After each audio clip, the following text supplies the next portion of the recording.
Hello and welcome to Cartoonist Kayfabe. My name is Jim Rugg. I'm Ed Piskor.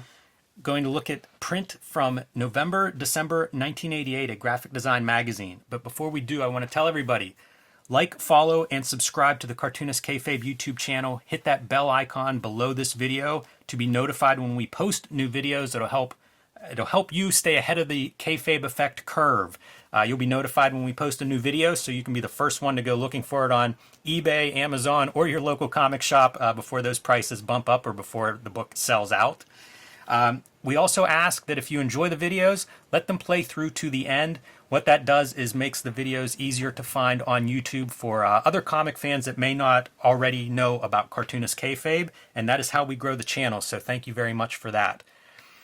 But Ed, today we're going to look at a graphic design magazine. Comes out in the late 80s, and it's dedicated to comic books. Kind of a different perspective on comics, because you get a bunch of guys, I always say graphic design, the other art form that is words and pictures. You get this different perspective, though, because those people are coming from advertising, package design, printing, all these different industries, but now they're looking at comics and where comics are in the late 80s. There's even a bit of a mea culpa in the initial editorial piece talking about we're going to be looking at comics, but what you think of as comics is probably like vulgarity, something for kids, something that's to be thrown away, yada yada. But comics are changing, and comics have been a different thing. And at this point, everything in this mag is stuff that we all know, but you can't take for granted the fact that like this just was not talked about in the 80s so much, like back in the day. So like all the stuff that's covered is stuff that we know pretty well, but you had to have that conversation outside of the microcosm of comics. And this issue of Print magazine is very tasteful. It is, and I'm lingering here on the table of contents. You can see some of the contributors: Art Spiegelman, Paul Gravett, Gary Groth. High quality content is in here. And this is an entire issue. You'll see as we flip through a lot of these ads for, various softwares, hardware, printing, ink, paper, and stuff like that. How about this little bit of an ink ad calling out some Dick Tracy art? For those Rotring art pens that I freaking love with the cassette. Yes. The little cartridge. But, you can see, like, this is definitely a different magazine than, say, Wizard or something like that, Comic Scene, any of the stuff that we're used to. By the way, like, this thing was fantastic. Like, just going through all these, like, what you're feeling here is different kinds of paper stocks that they're selling. Almost everything in here. Markers. Completely obsolete. Yes. Image projector machines and, like, the little slide carousels and junk. HBO involved in, like, this kind of optical game. Early in the I guess history of HBO, if you will, but why not? Like, you'll see things like Kodak and these different industries that are about lenses and color and things like that, and so you see a little bit of it applied here. But you're right about this being like obsolete. I was going through this issue and spent a lot of time on these ads. Love it. Pretty fascinating. We just saw Milton Glazer, yes, creator of the real DC logo. This stuff's really cool because it's like paper samples showing off how good color ink looks on their papers. And in some cases, it's almost like the paper's woven together. Like, they're really expensive. Linen. Yeah, it's linen papers. All right, so we're kind of getting into the meat of the issue now. Page 58, to give you an idea of, like, this is what magazines were, Advertising used to actually, print and magazines and advertising used to be a huge industry. It's so weird to think, like, all of this is basically gone. It is. It's not just the tech. Like, the entire format and industry is kind of over. Totally. But as you were saying, Ed, it's really interesting because, like, you get the introduction. This is written to people that aren't necessarily comic book readers or know anything about comics, but appreciate the graphic design, the illustration, the images. And so it's kind of like, hey, everybody, comics aren't for kids anymore, right? Right.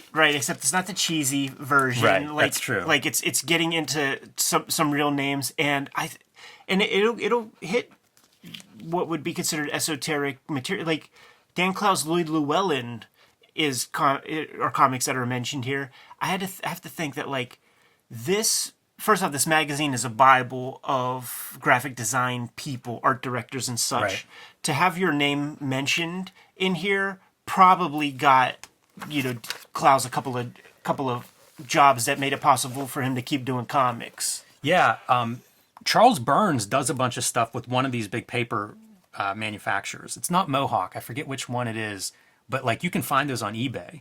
And I always thought like somebody should do that. You know, they should partner with one of these paper companies and do like alternative comics in color, you know, beautiful printing and stuff. And it turns out they did with some of these people. So who knows, chicken or egg, you know, what came first, but like Burns definitely did a bunch of stuff with some of these high-end paper companies. Let's speak chicken and egg a little bit. And the genesis of this issue was somebody from Print Magazine went and saw Art Spiegelman give a talk. Yes. And was blown away and was like, we have to do an issue of Print Magazine like this, and basically commissioned Art Spiegelman to do his spiel in prose. Yes. With visual examples. Yeah, and you'll see as we flip through the article, like he's pointing at those examples with these blue arrows. It's kind of a neat way to call out the visuals that you need to understand that he's referencing. And this is like well done graphic design, because it's like a nice light, you know, just 100% cyan with no other color. This is what gets abused in the 90s, like when we get into those Wizard magazines where it's like white type on top of like a photograph or something, and it just, the plates are mixing and you can't read the words. And if you've ever seen Art Spiegelman speak, or you get the opportunity to, he came to Pittsburgh, I guess in the early 2000s, and gave a version of this talk, and I loved it. So I highly recommend it if you ever get a chance to see Spiegelman speak. But this is really history of comics and the evolution of comics. And you can see why this would appeal to a graphic savvy audience. You know, like these are amazing visuals, both historical and as like design elements. Hitting all the marks. Yes. Hitting all the marks, man. Like getting into Crazy Cat. We just saw Lionel Fenegar on the previous page. Some of his art is at the Carnegie Library here in town. Yeah, good call. Pointing out like sort of this is comic strips, getting into kind of comic strips and what comic strips are capable of, and a little bit of that history. This is funny because early Fletcher Hanks appearance, but he calls him Henry Fletcher. So very early on, and I sympathize because I try to keep straight all these different cartoonists that I think about, and a lot to keep organized. But very early days for this cartoonist. I mean, think of how little of his art was even available at this time, because that's been uncovered over the last decade or two. Yeah, and they were the first guys to do it. Specifically, if I remember correctly, with Paul Karasik said that it was that Jerry Moriarty guy. It was the dude who put Spiegelman and all those dudes onto this stuff. And to be fair, Fletcher Hanks had pseudonyms. Yeah. So like it wasn't That's very maybe true. completely clear that all those pseudonyms belong to like this one guy whose real name is this.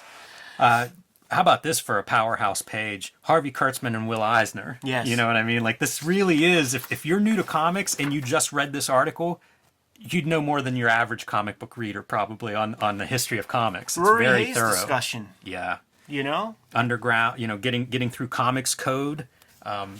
Specifically talking about the kids whose minds were poisoned by pre-code books, had to grow up and do underground comics. It's that whole thesis, right? Like when your mom and mommies and daddies start wanting this on your comics, and you bristle against it, you got to do something about that once you're of proper age. Amazing footnote about Squatron number 6, the Bernie Krigstein issue. We could look at that sometime. I have a copy of that. But, you know, talking about Master Race and some context for EC, like, this is amazing shit. 1988, like, you're getting Bernie Krigstein talk. These are key comics, man. Like, this is the page that, you know, if you don't think about the Dick Fingers Yes, page, I was going to say that's the one. this is the other page, man, where, like, the nun's hair coming out of her habit is akin to pubes at a beach. Yeah, that's wild. But, man, what a page. S. Clay Wilson. So Paul Gravett then, you know, like what's... And we're going to roll through all this, but it's interesting, like, how broadly they survey comics. Yeah. You know, so this is looking at European comics. And again, in the 80s, what did we have? Catalin? Communications was bringing in some of this stuff. Heavy Metal was bringing in some of this stuff, but there wasn't a lot. The conceit of this piece is like American Magazine. Hey guys, like for every other country, or specifically France and Japan, comics has been this way to these cultures forever. And here are some examples. Yeah, and Mobius. Yeah, so, of course. Great samples throughout this thing. You know, we'll be BLL. calling those out as we go. And you can even see that's a Catalan publication. Oh yeah, lots of Catalan on here, man. Super important, the Catalan contribution to the 80s and our access to some of these international cartoonists. Yeah, you know, it's just so funny. Like as a kid, I just ignored that stuff, man. It just looked too good. I don't even know the words. Look, if you're buying Rob Liefeld New Mutants, this doesn't make sense. But see, because I had some of that too. You know, it's kind of that similar thing. But and the other piece is a lot of this stuff is in like a more expensive format. That's true. Sixth grade, I got hold of Volume 2, Number 2 of Raw, and it has a Tardy strip in there, and it was like at that moment, it's like you're pulling me out. Like I'm not really fucking with this. Tardy's probably a rough example because he's so good. Like this is a really easy one to transition into. His art's amazing. It's pretty heavy. It's graphic. You know, like that's a pretty simple one. You know, like this might be a little bit more of a stretch. I don't even Javier Mariscal. Yeah, not a cartoonist I'm familiar with, but you can see like very different than the stuff I'm pulling off the newsstand. We covered some of that stuff. This is shit that's in Raw. So you know, Spiegelman was talking about like a part of Raw was for him to show off interesting adult European and Japanese comics. And we have looked at Mattioli, you know, both Super West and Squeak the Mouse. Pretty cool to see those pop up here. And, you know, Paul Gravett, again, a guy who's written a lot about comics over the last several decades. One of the sad things that we sort of missed out on in the wake of like 2020 COVID time was Paul Gravett was going to be coming to town, and we were scheduled to have him at the compound. Yeah. And have a shoot interview, go through some comics and stuff, and that just couldn't happen. Is that Lorenzo Mattotti? Yeah. Down there? Yeah. Incredible. So pretty good sample. Again, if you're not, you know, if you're new to comics at all, even if you're just into American comics, this article is pretty wide reaching in what it's showing off. Raymond Briggs always interesting because I think of him as identifying as like a picture book artist, even though he's done a bunch of stuff that is clearly comics. But, you know, it depends on how comics are viewed where it's being published. Right. There's Mattotti's Fires, one of the big 80s imports, I think. Pretty celebrated here. Dude's a baller, man. Yeah, for sure. You know, comics, again, you just didn't see anything that looked like that from Marvel and DC, at least. I ate dinner at that dude's house with Dan Klaus. His bathroom, it's like a gym locker. It's the biggest bathroom I ever seen. Like there's corners to it, man. Wow. Like you walk around the corner. That's a European apartment compared to you know what, man? Like metropolitan U.S. here in New York or somewhere. It would, dude. The joint was in Gay Paris. I'd say it's a 4-floor building, but and there's like a center bunch of steps, and you could go to like East Wing, West Wing kind of thing. And I think what he did was like he rents out like units on like the West Wing. You go up one set of stairs, you go into his joint, and then there's no floors all the way up. But there is floors, but it's all open space. Wow, that's nice. It was fucking sick, dude. That's amazing. And there's ladders and like spiral staircase. So what you're saying is they appreciate this back home. Yeah, like that dude's doing well. Good.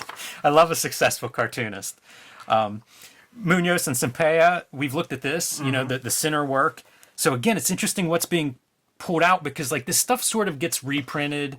Maybe another publisher gets involved. Fantagraphics publishes some.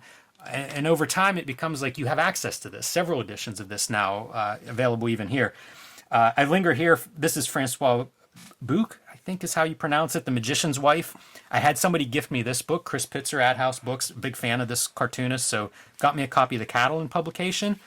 Jeff Darrow, friend of the show, sent me one of his books, Bouncer, a Western, which, you know, a lot of European graphic novels have that Western motif. Did you get that for Christmas? I did, yeah. Yeah. He sent me a manga for Christmas. So it's kind of cool to, you know, when somebody like that sends me a book, you bet I read that. So interesting to see Bouc showing up here. Cartoonist Kayfabe is brought to you by the comic books that Ed Piskor and I make. And March is Cartoonist Kayfabe month at your local comic book shop, starting with Hulk Grand Design, the history of the Hulk, celebrating 60 years of Hulk comics distilled down into 2 oversized issues that will be in comic shops in March, Hulk Grand Design Monster, and in April, Hulk Grand Design Madness. Tell your local comic shop to reserve those or to pre-order those for you now. Also starting in March, Red Room, Trigger Warning, Ed Piskor's next chapter in the Red Room saga begins in March. Again, tell your local comic shop to reserve Red Room trigger warnings for you. Tell them which cover you want to pick up of Red Room trigger warnings. And that'll be coming out monthly beginning in March at your local comic shop. We also have books in print that you can pick up from your local comic shop, bookstore, online, wherever you buy books. WYSIWYG, History of Computer Hacking, an absolutely stunning book designed to resemble the early Macintosh computers, and nominated for an Eisner for the design of this book. Red Room, The Antisocial Network, collecting the first season of Red Room comics, all 4 issues, plus a lot of great bonus material in the back. A History of Hip Hop, told in 4 oversized, glorious volumes and available in these deluxe box sets. And the beginning of the Grand Design concept. X-Men Grand Design, 3 oversized volumes telling the history of X-Men in one concise, mega epic story. And this is actually available in both oversized books as well as a collected edition, which is pretty hard and kind of rare to find. But if you do come across it at your local comic shop, pick that one up because I believe it's out of print. The books of mine that you can find in print are Plain Jane's, one of the first young adult graphic novels. You can see 500 pages, kind of resembles a manga about a bunch of high school students who start doing public art around their town and get in all sorts of trouble. And Street Angel, Deadliest Girl Alive, a homeless ninja on a skateboard, published by Image Comics. This is a full-color book collecting 8 complete stories of the Deadliest Girl Alive. Again, these books are available wherever you buy books, your local comic shop, bookstore, online, or even a good library. And now back to our regular scheduled programming. Appreciation of Will Eisner. This is awesome because, you know, we get into comics, Superman, Batman, Spider-Man, that kind of stuff. You start to hear the name Will Eisner and the spirit when you really like go seeking interviews and stuff, and you hear this stuff. And at a time like this, like a magazine, to me, they get props for talking like Eisner. Mm-hmm. You know what I'm saying? And sort of avoiding some of that other stuff because of what he brought to the vernacular. And you know what? They call him. They mention Ebony. You know, it's a 1988 publication. Yeah. They mention Ebony and the problems with that, and he addresses it. I don't think he addresses it so great. Basically, he's like, you know, any new culture gets made fun of, and you know, like we made fun of the Irish, so you know, he addresses it. We'll say. How about this for just an amazing graphic? Oh yeah. You know, again, if you've never heard of this, if you're not familiar with comics history, and you're getting this in your new issue of print, pretty amazing. And this is written by Mark Barrier, this article, who was the co-editor of the Smithsonian Book of Comic Books. Yeah. You know, to give again some context of who's contributing these things. You know, like they are very insightful pieces, and it's not by accident. Eisner, too, I think about him as being, you know, in New York in the 80s. I mean, at this point, I don't know when he taught at SVA, if he had been phased out by 88, if he was still active there. But, you know, you can also see kind of that lens of, like, who's available, who's influential, who's doing stuff actively now. Yeah.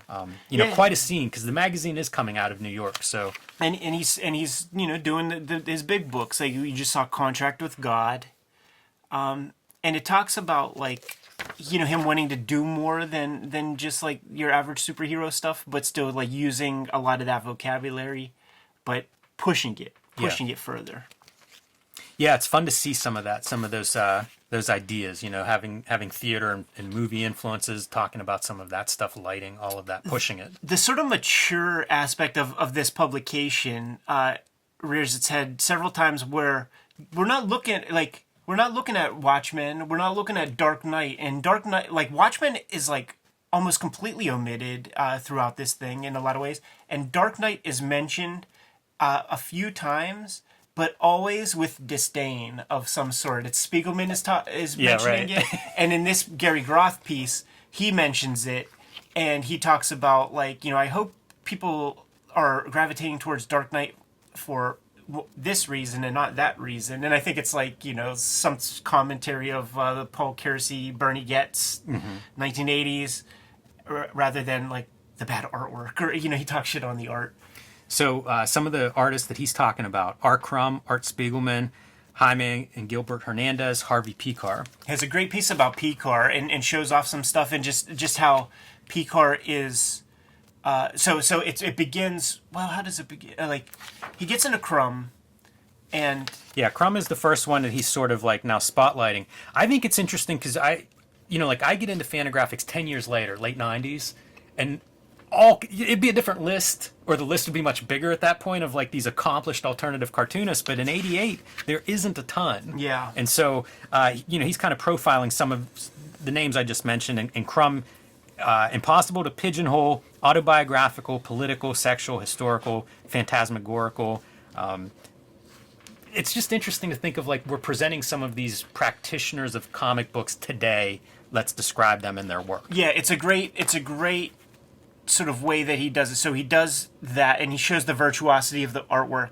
Then he jumps to Mouse, and he talks about Gary Groth.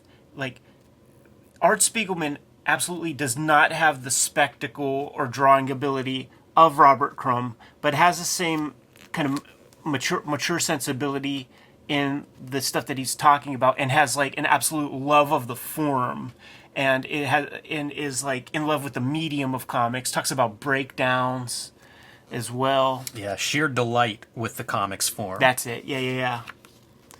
Yeah, it's again, like here we're getting into starting to talk about Picar. Yeah, and the Picar stuff is great because it's about like this is autobiography, and Picar is one of the best people who doesn't. It's not Ernest Hemingway bullshit where you're trying to make yourself like the hero of the story, and he allows himself to have like misogynistic thoughts, but might not act on it. But like he doesn't shield his bad thoughts from you, the reader, when he easily could, because his physical actions don't suggest certain things, but he's like letting you know inside of his mind, and he's not shy about that. Yeah. And as a man in life, like I knew him to be a guy who was just very honest that way. I wonder if you have to be. If you're going to be a writer, you almost have to have that honesty thing. Because how does it connect otherwise? And it doesn't mean that you're telling everything that you're thinking necessarily, but that ability to be conscious of it. And by honest, I mean is who he is, and he doesn't give a fuck what you think. Like, that's what I mean by honesty. The illustrator here, Gary Shamray, I'm not familiar with him, but I look at this and I think like it's kind of European looking. Like it's a really nice look. Big time Splendor artist. Like probably did the bulk of the pages in like the 8, 9, 10, like that era. You get a little bit of Crumb. Did he do anything else that you know of? I don't think so. That's what I mean. Like outside of that, but it does feel kind of that European, sophisticated. Even like some of the line work is almost like Jules Pfeiffer or something, New Yorker or something like that. It's a different polish. Yeah. Looks good on these pages. Getting into the Hernandez brothers and talking about some of their stories and the virtues of their storytelling. And of course, in my mind, like the Hernandez brothers are what like a new age of comics when they show up. So of course, touting them and talking about some of them. And then some other mentions, Peter Bagg, Chester Brown, Dan Clowes, Gilbert Shelton, Dave Sim. Dave Sim, interesting to see on the list. Jim Woodring. And here's your Frank Miller Batman Dark Knight Returns. Let's see. Dirty Harry referenced in there. Bernard Bernie Getz, Charles Bronson, Paul Kersey. I just am looking for that part where it's like, I hope people look for... one can only hope that it's the flashy... I'm reading... Can you read that? Yeah. One can only hope that it's the flashy but often indecipherable graphics that have made a smash of Dark Knight rather than the politics. If Bernard Getz were to write a screenplay for Charles Bronson, this would be it. Man, it's funny. People taking shots at each other within this pretty small world. Still the case. Howard Chaykin called out as interesting cartoonist in this vein. So it's a pretty broad survey. For 88, like that's a heck of a list of names that you're getting a little profile of. Yeah, when we interviewed Gary Groth and he was talking about these books coming in, he gets the ball rolling with Love and Rockets, And then you get neat stuff. And then you get Lloyd Llewellyn showing up.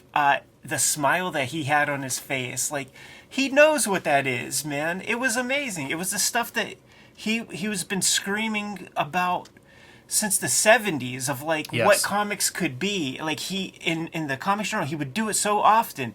And what did he have to review? Werewolf by Night Right. comics and shit like that. And in that conversation with Harlan Ellison, he's talking about P. Craig Russell. I like P. Craig Russell. You know, this is no diss on P. Craig Russell. But, like, that's the height of comic book artwork Right. that era Gary Groth could imagine, like, being in the game. Like, that was the little glimmer of art that told him that, like, we could do more with this thing, but it just nobody was doing it. The undergrounds were done.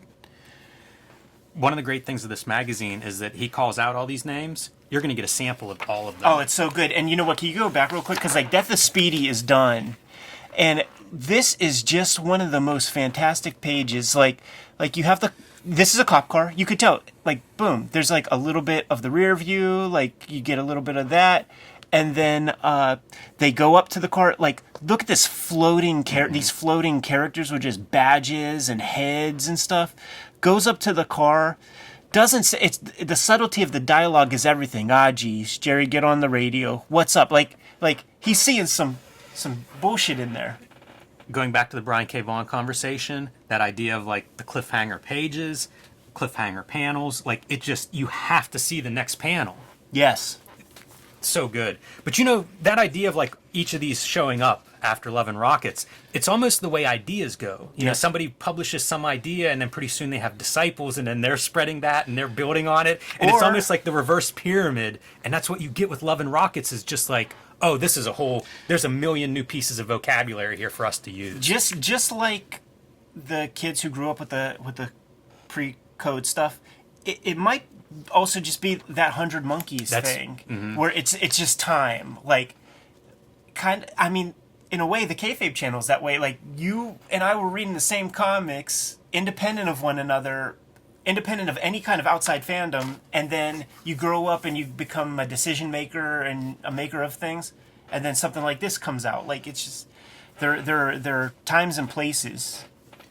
All right, so the new superheroes, a graphic transformation, and this is where we're going to get some Watchmen and Dark Knight talk. But this is your update of, like, even Marvel and DC aren't like the Marvel and DC you read as a kid. Like, look at what's going on in what we think of as mainstream comics or kids comics, if you will. And so you get the survey there. Yeah, and, like here's Superman's first appearance. Here he is. It actually doesn't look much different, but I get what they're saying. It's so funny to think of, because in my mind, it's like, it's such a graphic treatment, you know, and Lynn Varley colors and all these different ideas, but you're right. Like, whenever you're just looking at them side by side as an outsider, yeah, it's kind of the same thing. Kind of there, too. It's true. It's true. But we do get into, you know, the evolution of those comics and where they're at now. I thought this was neat after talking to Walt Simonson, is like some of the call-outs to his lettering effect. Yeah. You know, some of the graphic design, I guess, would be, you know, what you're seeing examples of. And then Chaykin, unbelievable. You know, like, look at that as a page design for... It's so atypical looking for comics, but yet, like, this fits within whatever definition you want to put out for comics, but really pushing it graphically in some new directions. Yeah. Really cool. Neil Adams, of course. So this is really a history of, like, here's where comics are in 1988, and here's how we got here. And you can't have a conversation without looking at some Bill Sienkiewicz. Absolutely.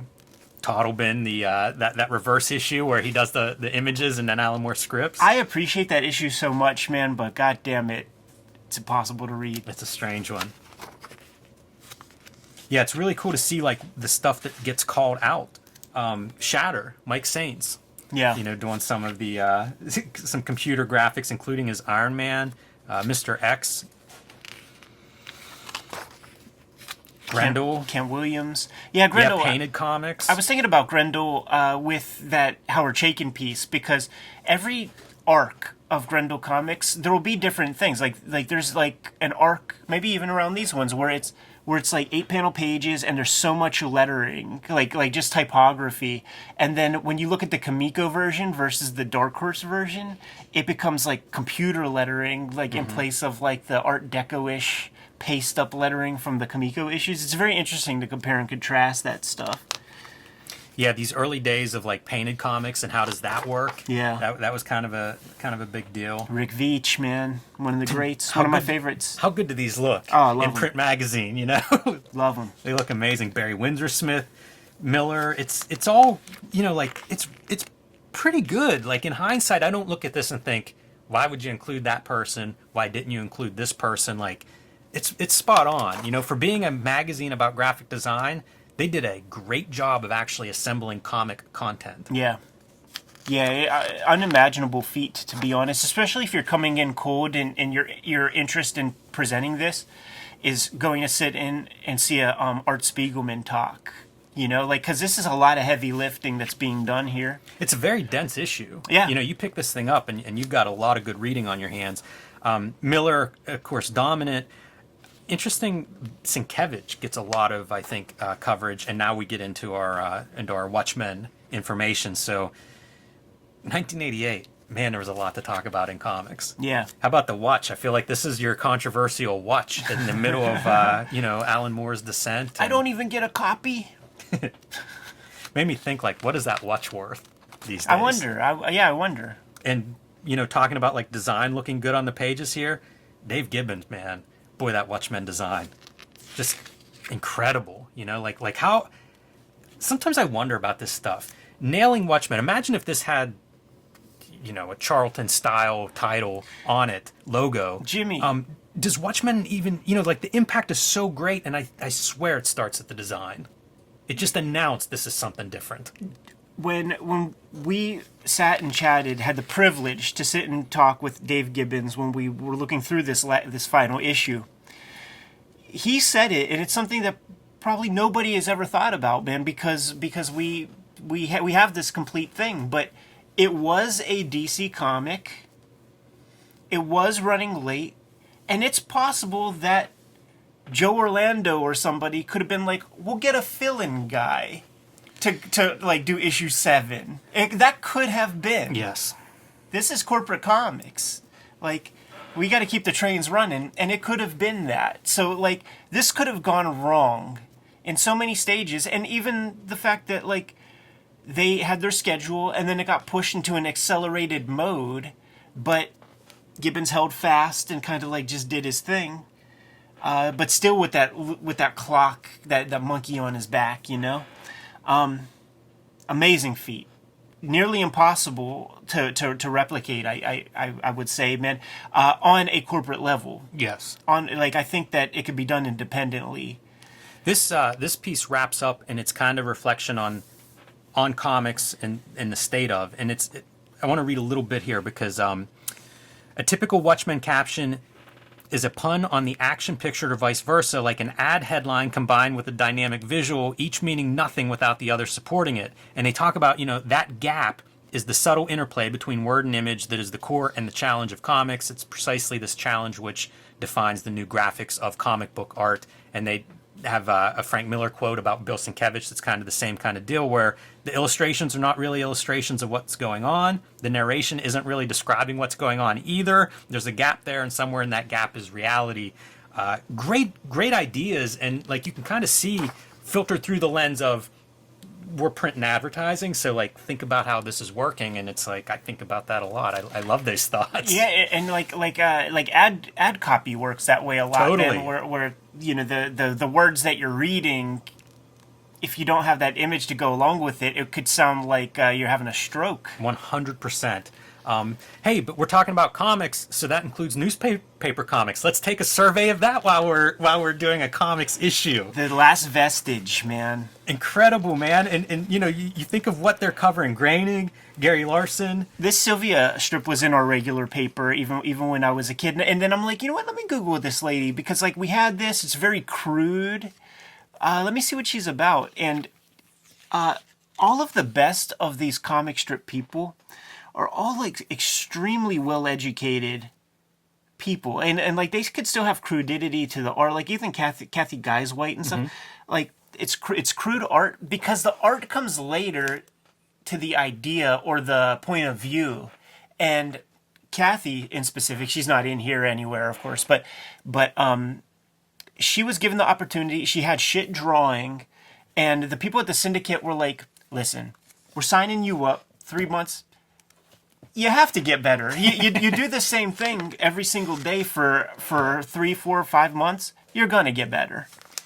Bill Griffiths was mentioned in here. We're seeing Linda Barry now. Yeah, we just saw Matt Groening, so we're getting into the alt weekly strips. That's where Burns would be a part of. Yeah, Charles Burns, Mark Beyer, Jerry Moriarty, Drew Friedman. I think those alt weeklies, and I think Warren is working on a book of those. I think that'll be a fantastic book to see, because these are some great cartoonists, and they're on the fringe because of alt weekly. It's yet again one more model of the comics and how those exist. Zippy is one of those interesting things because of just it's like a bruise that you push or something to like the editors of newspapers. Like, there are people who absolutely love it. It's almost like an extension of Crazy Cat or something, where there are people who absolutely adore it, people who absolutely hate it and don't understand it at all. And it came from the underground, but then it went to strips and... Yeah, and if you're watching at home and not paying attention, this is all Bill Griffith's Zippy. So you can see, like, his versatility as an artist. Like, guy can draw a lot. You know what's crazy, too, is, like, nowadays, like, he'll do a graphic novel every year or two, and is still continuing the strip. He's working more now as, like, maybe a 70-plus-year-old man than he has ever worked. Yeah, it's incredible. He has just had such a whiff of inspiration over the past 10 years and has just been churning out. I mean, he's just a complete workhorse. And Mark Beyer, Drew Friedman, couple of SVA. Oh, yeah. Yeah, Friedman at least. Yeah, Mark Beyer, right. I'm not sure whether he went to SVA or not. I just always think of that Kaz story of him coming to talk to the class. So this is what your big baby strips would look like. And Burns told us, he was just like I drew 3 tiers strips, but like only 2 tiers could be published, so that's how it would look. It would have the same masthead, have fresh lettering to tell you what happened last week. Yeah, I think a collection of that stuff will be really cool. The alt weeklies. Oh yeah. A lot of different voices there. Educational comics, A Message in a Bubble. Gary Panter. How about that? Yeah. That's just from the last article. So this is a little bit of what I might call comics history in a way. Yeah, it's kind of bookended because Spiegelman has a lot of that Rudolph Topfer stuff, and mentions of Bible stories going back to Max Gaines, classic illustrated series. I actually collect some of this stuff. Like whenever I find any of these kind of comics, I pick them up. A lot of them were giveaways, or they were, maybe distributed in schools. So they're not always that easy to find because I think they may not have been valued. Sometimes they're self-covers. Joe Dope, Will Eisner doing his Army manual kind of stuff. I want to see that venereal disease Harvey Kurtzman joint. I've never seen it. Really? I have a printing of that. Oh, really? Mm-hmm. Oh, fuck. I'll have to dig it out, and we'll get into that. So once again, looking at some comics that maybe you don't even think about whenever you think of comics, like these are the real war stories. So you really get into like nonfiction, kind of entering this conversation of what constitutes activism, education. Really. Like it's straight up activism. There were corporate comics that would explain some of this stuff. I had one that was on monetary policy, so like kind of dry stuff, but also it's comics. I have one on I think it's the steel industry, and I swear it's Al Williamson art. It's so funny because that's the one that I'm like, that's Continuity Studios. That's New Adams. All right. Japanese animation comics. This is probably the article where I think they missed the boat. Like this should have been time. This should have been manga, and stuff existed. Manga exists at this point. Like get Frederick Schott to come in and write about it. But I actually do like how all this stuff looks. And I had a couple of samples that I brought to suggest like what this format is. Like here's an Akira book, and it's film stills. It's from the anime as opposed to the actual like the manga artwork. This is a little bit later. This is the early 2000s. Tokyo Pop put out a series of those. And like this is stuff that's eventually some of it would find its way here, maybe translated. So 88, but like this is like 94, I believe. But again, putting together comics from anime stills is really what I would say about this. I don't know how big this was, if it was a huge movement in Japan. There were a few examples that I have from my collection that made it here in English, those published by Viz. So it existed on some level, but I don't know if it was a huge thing or not. Like I say, I think they missed the boat, and that manga, straight manga, would have been the thing to talk about here. Yeah, absolutely. And especially 88, you're starting to see that come in. They showed the French stuff, you know? Exactly.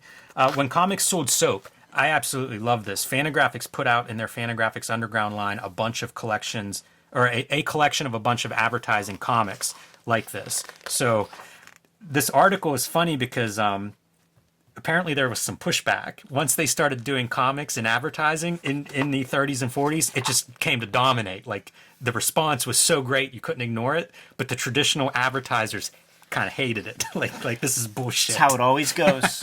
But until television really kind of supplanted comic strips, once they got into advertising, they were very successful for a decade or a decade and a half. So kind of excited to see that in there. And, just calling out your bibliography. So if you want some further reading, there are some places to look. And I think that's it for the comics, other than your reference stuff, again, continuing that further reading. And a couple of the articles were pointed to the end. So you'll see, like, wrapping up an article on Will Eisner, for example, might be back here. Yeah. But, publisher addresses and stuff, it's a hell of a resource. Very impressive. And there's a couple of these kind of objects I feel like throughout, usually maybe just an article. Like, there was a Rolling Stone that had one of these comic articles that I would get all the time in high school in my library and just read it over and over about Watchmen and Dark Knight and we'll stuff. probably have to get that. We should, yeah. That would be one of those nostalgias for me. But as far as like a collection, this is the thing to track down if you're interested in the best like non-comics survey of comics. This one's pretty damn good. I just realized that it says comics. Yes, 6-panel grid. Yeah. 6-panel grid, kind of a CMYK homage a little bit. Yeah, I'm pleased with this issue in every way except for the manga part, but not too bad considering what is in there. I wouldn't have thought of educational comics or advertising as rich, veins to mine, and they do, and I'm happy about it. Leave it to the print guys to go there, man. You good to go? I am. Kayfabers, like, follow, subscribe to the YouTube channel, hit the bell, will notify you when new vids are available. What's out there, Jimmy? Hulk Grand Design coming to comic shops in March and April. Tell your local comic shops that you want a copy. Let them know because they can still pre-order it. They can pull an issue for you. Let them know what cover you want. And you can join me on patreon.com/JimRugg to see some of my original art and how I make the comics I make. Red Room, Trigger Warnings, issue 1 coming out March 9th. Get your hands on that at your local comic shop. Get it put on your pull list. Get it put in your subscriber box. It's going to be coming out on a monthly basis for 4 months. Every issue is completely self-contained, though, so if you see this video late, you hear about Red Room, you see an issue, grab it, you're going to get a complete story. You can read these comics at my Patreon right now today. For $3, you'll get access to the complete archive, including the Antisocial Network material from last year.